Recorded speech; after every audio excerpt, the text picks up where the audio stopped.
uma das coisas mais recorrentes que ouvimos falar por aí é a ideia de que tudo é cíclico. Então, tudo tem um começo, meio, fim e recomeço.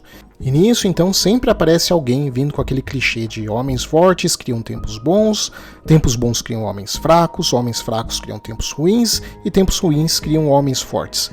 A ideia de que tudo é cíclico tem muito fundamento, mas não é assim tão redondo e exato. Até porque, geralmente, quem usa essa frase que eu mencionei agora se julga como sendo da parte dos homens fortes que estão criando tempos bons, então, por consequência, a próxima geração é de homens fracos, criando tempos ruins. O que é óbvio, porque ninguém quer admitir que foi o fraco que criou um tempo ruim. Mas quando olhamos as histórias das civilizações, onde vemos que esse ciclo existiu, mas ele não é definido em períodos e gerações iguais, em muitos casos, na verdade, na grande maioria, o período de ascensão de uma civilização tende a ser muito maior do que a do seu período de queda, que geralmente é mais rápido e súbito do que o período de sua ascensão.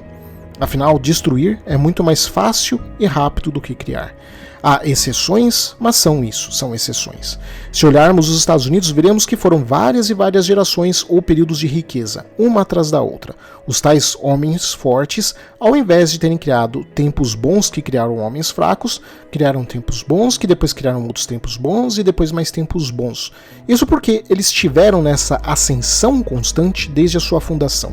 Os americanos sempre entraram mais fortes na década seguinte do que entraram na década anterior. Isso pelo menos até o ano de 2010, quando a partir daqui sim podemos falar que os Estados Unidos não entraram mais fortes na década de 2020 do que quando entraram na década de 2010. Na verdade, tudo indica que entraram até mais enfraquecidos, o que é uma anomalia em quase 200 anos, e marque esse número de 200 anos porque vamos falar dele depois.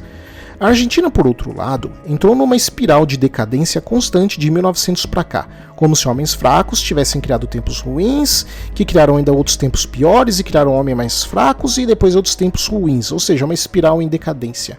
Então esqueça esse ditado clichê, porque definitivamente não é assim que funcionam esses ciclos civilizacionais. Então, por favor, esqueça isso de homens fortes criam tempos bons criam homens fracos criam tempos ruins e tempos ruins criam homens fortes. Não é assim que funciona. Existe um ciclo civilizacional como tudo no universo, mas ele não é assim, tão igualzinho. E sobre os 200 anos que eu disse, falei para se atentar a esse número porque, na média, as civilizações duram em torno, um pouco mais ou um pouco menos, 200 anos. Eu já falei aqui no canal sobre essa tese, vou deixar o link na descrição do vídeo para quem quiser ver com mais detalhes. Mas, resumidamente, a pesquisa compara seres humanos com estados, porque os humanos se tornam cada vez mais frágeis à medida que envelhecem. Então, algo semelhante poderia acontecer com os estados, embora para os estados o risco de término se estabilize à medida que envelhecem, permitindo que alguns persistam até mesmo por milênios, prolongando então a sua decadência. Logo, causas próximas de seu fim, como conquistas, golpes, terremotos e secas, são fáceis de detectar. Eles usaram os bancos de dados do Sechat e do Moros, e os resultados dessa pesquisa mostraram como o risco de término aumenta ao longo dos primeiros 200 anos, oscilando em torno desse tempo. É um padrão variável, mas ainda assim é um padrão. Pesquisas sobre a questão dos colapsos civilizacionais não é algo novo, apenas temos ferramentas mais aprimoradas hoje. E nesse sentido, eu destaco o livro de 2002 chamado Panarchy, que explorou como sistemas humanos e naturais passam por transformações, com foco em teorias de mudança, resiliência e interações entre escalas temporais e espaciais. Ele apresentou a ideia de panarquia como um modelo integrador para entender a interação entre estabilidade e transformações em sistemas complexos. A panarquia é um conceito que descreve a interação entre estabilidade e mudanças em sistemas complexos, naturais e sociais, que operam em múltiplas escalas de tempo e espaço. Então é um conceito-chave para se aplicar a qualquer análise de geopolítica. O que ele traz primeiro é a resiliência e os ciclos adaptativos, onde sistemas naturais e sociais passam por 4 ciclos, tal como todo organismo vivo na natureza, que são o de crescimento, o de conservação de energia, o de colapso e o de reorganização. Sendo esse padrão algo que existe na própria natureza, pois ele explica como os ecossistemas enfrentam mudanças e distúrbios, mantendo sua capacidade de funcionar e então se reorganizar. Na natureza, os ecossistemas passam por ciclos de crescimento, conservação, colapso e reorganização, assim como descrito no modelo adaptativo. Por exemplo, uma floresta jovem cresce e acumula biodiversidade e biomassa, sendo essa a fase de exploração e de conservação. Mas pode entrar em colapso após um grande incêndio ou tempestade, que seria a fase de liberação. Após esse distúrbio, o ecossistema começa a se regenerar com novas espécies colonizando a área e criando condições para um novo ciclo. Já a resiliência é a capacidade de um sistema absorver choques e ainda manter a sua estrutura e funções essenciais, sendo isso o que permite que esses sistemas naturais suportem eventos como incêndios, secas ou pragas, sem perder completamente a sua identidade. Essa capacidade de recuperação está ligada à diversidade de espécies e processos biológicos que garantem que funções essenciais como a reciclagem de nutrientes ou a produção de energia continuem funcionando mesmo após os choques. O fator colapso e renovação é algo importante nesse livro, porque é um fator observável na natureza que se repete nas organizações humanas, sobretudo nas nações e nas civilizações.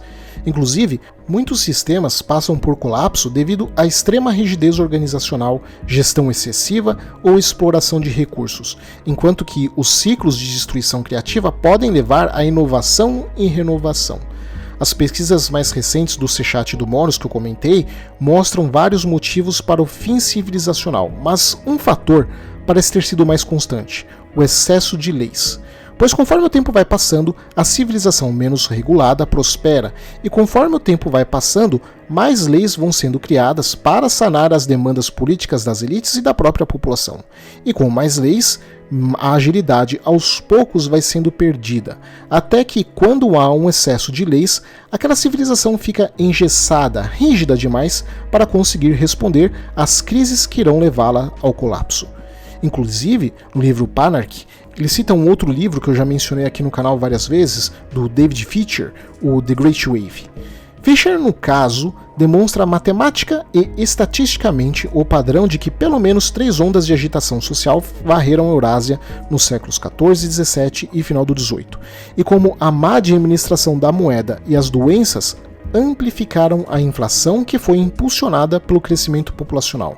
Ou seja, períodos de sucesso trouxeram a sua própria queda, porque tensões e rigidez se acumularam lentamente. Organizações e instituições falharam em lidar com essas mudanças lentas porque ou as mudanças eram invisíveis para elas, ou eram tão complexas e contestadas que nenhuma ação poderia ser acordada. O que nos traz de volta àquela primeira pesquisa que eu mencionei e o excesso de leis. Basicamente, o excesso de Estado mata o próprio Estado. Porém, esse ciclo, após a destruição que leva à renovação, precisa ser melhor entendido, porque o fim de um Estado não significa um colapso permanente, mas sim o surgimento de outro ou outros Estados. Tal como o Império Chinês, depois do seu fim, se tornou a República Popular da China, ou a União Soviética se tornou a Federação Russa, ou a monarquia romana se tornando República e depois Império Romano. O que penso que deve ser algo similar ao que vemos nos Estados Unidos hoje. Não o seu fim ou desintegração, mas uma nova reorganização estatal e geopolítica. Mas é interessante que nesses 4 ciclos existe uma similaridade com os períodos Yuga do hinduísmo. No Rig Veda, o Yuga se refere a gerações temporais, um período de tempo na qual algumas fontes apontam que não são iguais e que variam de tempo, enquanto outras fontes apontam que duram de formas iguais. Porque no Mahabharata, as palavras Yuga e Kalpa são usadas para descrever o ciclo de criação e destruição. Esses ciclos Yuga são eras cíclicas na cosmologia hindu. Para cada ciclo, dura e repete 4 Yugas ou eras do mundo: o Satya Yuga, o Treta Yuga, o Dvapara Yuga e o Kali Yuga. Na cosmologia hindu, estamos no Kali Yuga. O Satya Yuga é a era da verdade, quando a humanidade seria governada por deuses e cada manifestação ou trabalho está próximo do ideal mais puro e a humanidade é governada pela bondade, também chamada Era de Ouro. Depois nós temos o Treta Yuga e depois o Dvapara Yuga, onde nessas eras o equilíbrio começa a se deteriorar gradualmente, com uma diminuição da ordem moral e espiritual, até chegarmos onde estaríamos hoje, o Kali Yuga, que é marcada por estar cheia de conflitos e pecados, quando um cataclismo e um restabelecimento do Dharma iriam ocorrer para inaugurar o próximo ciclo de Satya Yuga. Sendo essa renovação e reinício do ciclo porque após o Kali Yuga o ciclo começa novamente com o Satya Yuga, simbolizando a fase de reorganização, onde novas estruturas emergem, permitindo a regeneração e a inovação. Essa analogia entre os ciclos adaptativos descritos em Panarki e os períodos Yuga do hinduísmo compartilham uma ideia dos ciclos dinâmicos interconectados, nos quais os sistemas, sejam eles naturais, sociais ou, no caso do hinduísmo, espirituais, passam por fases de criação, conservação, colapso e renovação. Esses ciclos expressam a natureza impermanente do universo e a inevitabilidade de mudanças como parte do processo contínuo de evolução e adaptação.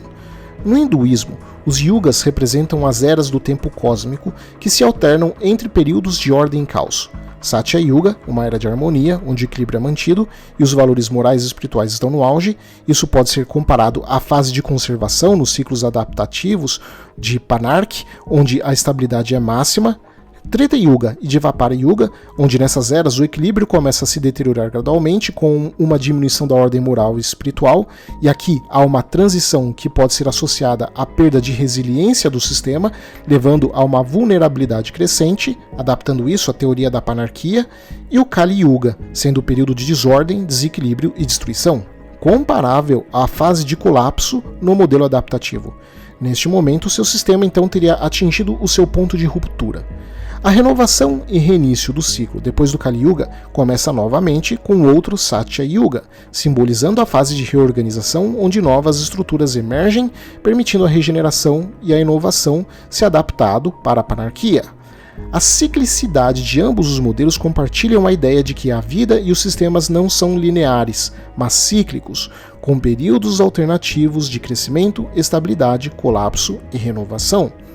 E a relação entre ordem e caos, assim como o Kali Yuga, é necessário para que o Satya Yuga surja novamente. No modelo dos ciclos adaptativos de panarquia, o colapso é visto como um pré-requisito para a reorganização e inovação. A interconexão e aprendizado tanto nos yugas quanto na panarquia exploram que há um reconhecimento de que os sistemas estão conectados e que mudanças em uma escala espiritual, ecológica ou social impactando outras escalas. Essa conexão sugere que tanto os sistemas naturais quanto os humanos e espirituais, no caso do hinduísmo, enfrentam ciclos inevitáveis de transformação. No entanto, a resiliência e a capacidade de adaptação permitem que esses sistemas sobrevivam e evoluam. Além disso, assim como nos yugas, o livro aponta que a destruição não é o fim, mas uma oportunidade para o renascimento e a renovação. Isso é importante porque quando eu comentei em outros vídeos sobre a crise demográfica ser a pior da história, muita gente comparou isso com o experimento de ratos, o Universo 25. Naquele experimento do Universo 25, o etologista John Calhoun quis descrever o colapso no comportamento que pode resultar da superpopulação. Nos experimentos, Calhoun e seus pesquisadores criaram uma série de utopias de ratos, com espaços fechados e com condições ideais de vida, comida, água, temperatura ideal e sem predadores, permitindo o crescimento populacional irrestrito. O resultado foi o colapso societal desses ratos. Porém, hoje a ideia de superpopulação é cada vez mais distante com a crise demográfica e, por sorte, nós não somos ratos.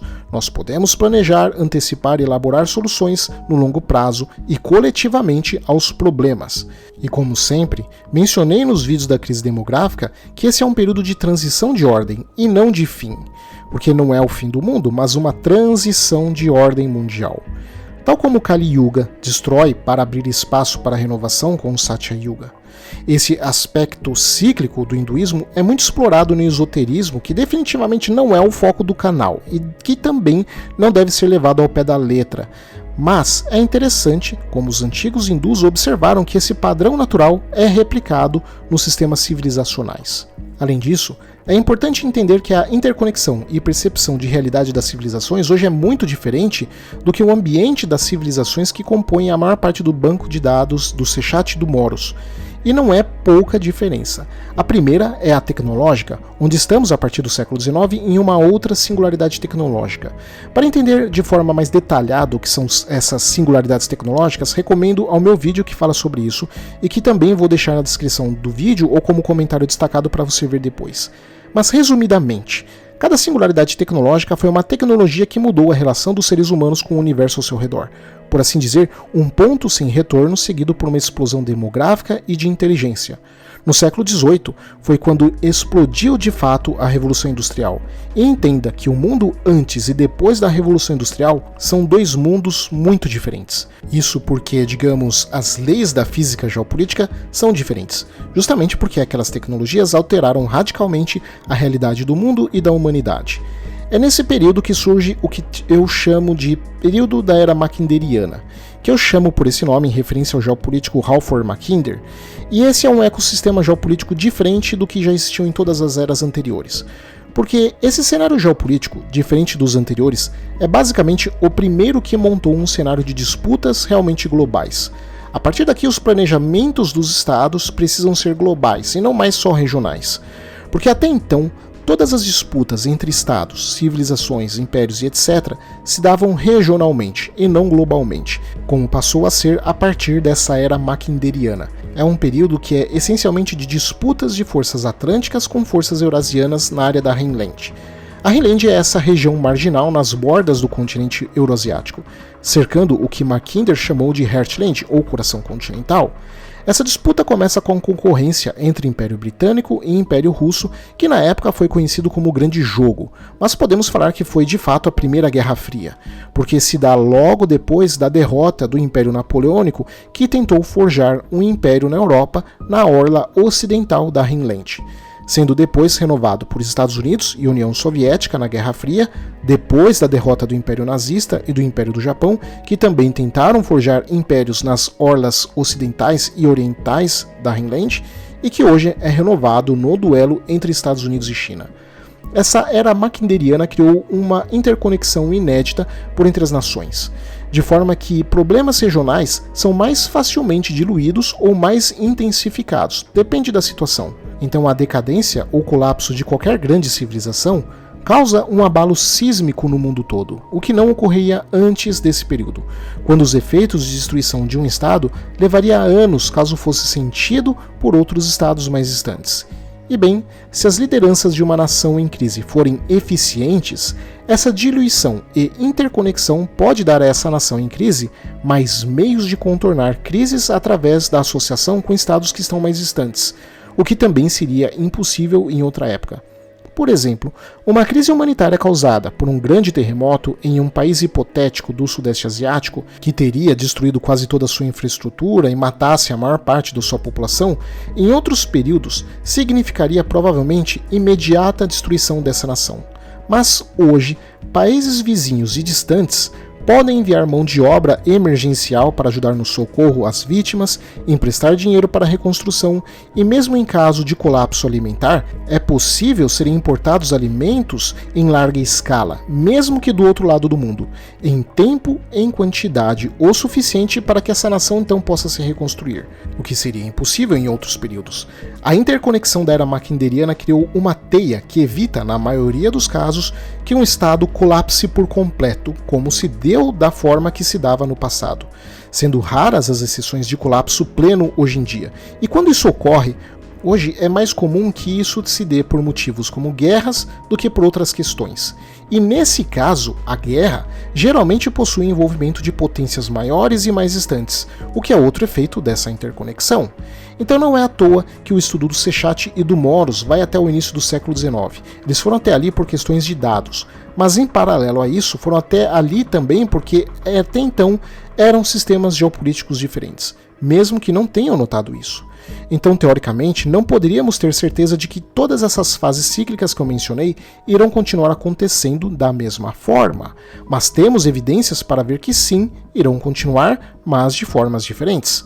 Ao invés de grandes colapsos que deixaram vácuo de poder aberto por muito tempo, algo agora mais planejado e fluídico. Mudanças na estrutura que no período anterior à era mackinderiana era mais raro de acontecer, mas que depois passou a ser a regra com poucas exceções. Situações como colapsos planejados como o da União Soviética para as repúblicas que vieram depois, ou como a queda síria, com grupos controlados por forças geopolíticas maiores que negociam as partilhas dos estados menores, ou então de reconfiguração, ou seja, remodelação auto-infligida do poder político, como aconteceu na China maoísta para a China de Deng Xiaoping. E a partir daqui eu queria comentar mais sobre aspectos pessoais, percepções pessoais que eu tenho sobre esse período de decadência. Porque, bem, se você prestou atenção, eu mencionei como os Estados Unidos têm entrado na década seguinte sempre mais fortes do que saíram da última, com exceção em 2010 para cá, o que é algo inédito desde a sua fundação há quase 250 anos atrás. Aliás, o Brasil, só para lembrar, tem 203 anos. E esses números são bem próximos das datas apresentadas no Sechat e no Moros. E, inevitavelmente, quando olhamos para esses países, aliás, para o Ocidente como um todo, a sensação que nos bate é de decadência, ou, na melhor das hipóteses, estagnação. Ninguém em sã consciência fala que o Ocidente está ficando melhor, ou mais forte, ou mais sólido. E isso se aplica a outros países não ocidentais, mas de influência ocidental, como o Brasil. O que me leva a lembrar que também, para muita gente que considera o Brasil ocidental, é que não, o Brasil e nenhum outro país latino-americano é ocidental. Isso porque quando nós falamos de Ocidente, as pessoas confundem Ocidente geográfico com Ocidente geopolítico. Quando se fala de civilização ocidental em geopolítica, estamos usando como referência a visão de Samuel Huntington e a sua divisão mundial de civilizações. A civilização ocidental, nesse sentido, quando usamos essa palavra, se refere a Estados Unidos, Canadá, Austrália, Nova Zelândia e Europa. Eu mesmo acho essa visão bastante superficial, imprecisa e limitada. Mas não é esse o ponto, a validade do conceito huntingtoniano, mas sim que é esse grupo de países que nos referimos quando falamos a palavra Ocidente. Então não confunda Ocidente geográfico com Ocidente geopolítico. E apesar dessa decadência ocidental, vemos isso na América Latina também. Embora no caso latino-americano é discutível se na maioria dos países latino-americanos já vimos alguma ascensão real para poder falar então em decadência, ou se só estão no mais do mesmo, em uma mediocridade permanente. Mas pelo menos essa sensação é muito forte no caso argentino, chileno, venezuelano e brasileiro. A decadência ocidental, que deveria ser isolada a eles, a esse bloco dos países do conceito ocidental, não se limita a eles. Porque além de estarmos nesse período de interconexão e temos essa ligação cultural e geográfica e até étnica com eles, há também o fato de que as forças que levam a essa decadência lá, que são basicamente forças internas, têm atingido também os países próximos do Ocidente, que é a autodestruição civilizacional. E é claro que mudanças sempre aconteceram, sempre vão acontecer. Então, teoricamente, não teríamos nada de novo no horizonte. Mas a questão diferencial agora é a quantidade de mudanças radicais que estão surgindo ao mesmo tempo e se avolumando. Porque se uma única dessas coisas tivesse acontecido sozinha, já seria o suficiente para transformações radicais na sociedade. Porém, o problema é que são várias e várias coisas aparentemente na qual nem todas têm relação, mas que estão acontecendo ao mesmo tempo, seja de ordem política, econômica ou tecnológica. Politicamente, é impressionante como os governos democraticamente eleitos estão tentando o maior ato de autodestruição civilizacional da história da humanidade. Vemos governos defendendo e implantando abertamente ideias de decréscimo econômico, desindustrialização como agenda política ou literalmente de estímulo ao crime. No caso europeu e americano, como esses governos e principalmente grupos empresariais desses países têm atuado contra sua própria população nativa através da importação de milhões de imigrantes que são hostis à sua cultura e à sua população.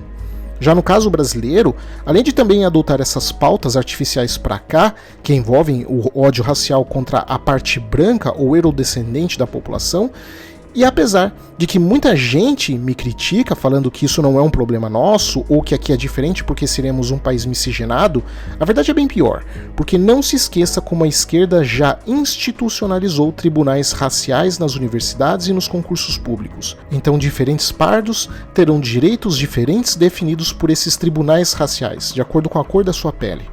O excesso de Estado, através de leis ridículas por parte do legislativo ou de decisões autoritárias do judiciário, estão levando o Brasil a um ponto de ruptura de forma acelerada.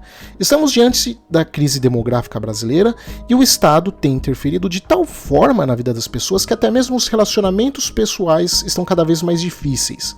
Eu mesmo fico impressionado como a maior parte das minhas amigas, que são mães solteiras, por qualquer que seja o motivo, então não cabe julgamento, reclamam que não conseguem um parceiro porque os homens que se envolvem com elas têm medo de pensão socioafetiva. Ou então quando são solteiras e não têm filhos, mas que também têm encontrado dificuldade de se relacionar com os homens, porque esses parece que têm uma verdadeira paranoia de entrar num relacionamento sério.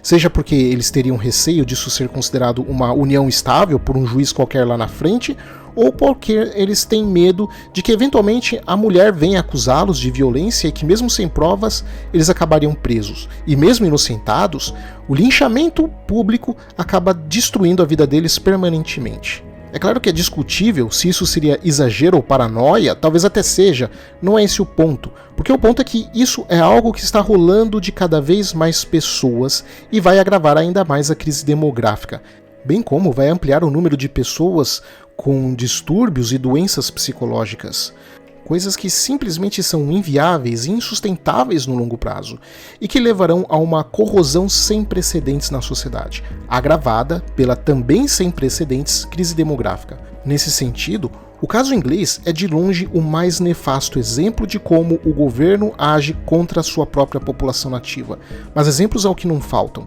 porque isso tem sido copiado por outros países. Estamos falando não só de perseguição política com base em memes de internet, mas também do governo escondendo e protegendo gangues de imigrantes que cometeram estupros em massa contra crianças inglesas nativas. E se não fosse a internacionalização das informações, não saberíamos que, ao invés dos membros das gangues terem sido presos, quem foi processado criminalmente, por incrível que pareça, foram essas crianças. Qualquer pessoa que fale que hoje a Inglaterra é uma democracia está mentindo sumariamente. Ainda temos também os impactos da inteligência artificial nas próximas décadas. E mesmo que muita gente fale que é exagero e que não será tudo isso, bem, talvez não seja para alguns segmentos profissionais, mas para outros já está sendo. Artistas gráficos são só um exemplo inicial disso, e em breve outras profissões também. Aliás, acredito que uma área que irá sofrer muito com isso será a de advocacia.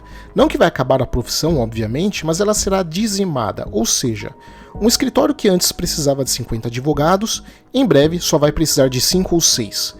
Aqueles advogados que fizeram suas cartelas de clientes provavelmente vão aumentar ainda mais essa cartela, mas quem não fez essa cartela o suficiente ou está entrando agora no mercado, provavelmente vai ficar de fora, pelo menos sem apadrinhamento muito forte. São apenas 2 casos, mas isso se replica a vários outros. Tem gente, inclusive, já fazendo terapia com o ChatGPT.